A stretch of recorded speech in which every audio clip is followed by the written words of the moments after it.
Welcome to the Slop Temple. We pray this video helps.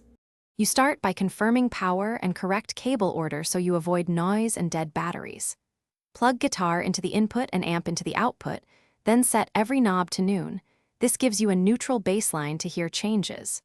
Once done, lower the gain and raise the volume to match bypass level. This prevents sudden jumps. Make sure the pedal LED indicates active operation before you adjust tone, otherwise you're changing nothing. Now you focus on the how and why of each control.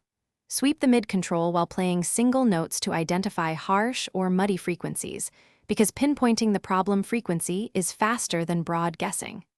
Once located, make small cuts or boosts, 10 to 30% changes, to sculpt presence without overdoing it. Use the low and high knobs to add warmth or clarity, and balance those moves with your picking intensity, so the EQ finish by matching the pedal's output to bypass so you maintain consistent stage levels. A quick level match prevents surprises during switching. Make conservative tweaks. Add a few dB to lows for body or cut mids, several dB to tame harshness, because small changes preserve natural tone. If things go wrong, check fundamentals, cables, battery, or adapter polarity, and pedal chain order, since most issues are simple connectivity or power problems rather than complex EQ faults.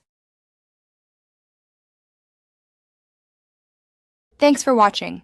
Consider subscribing if we helped you.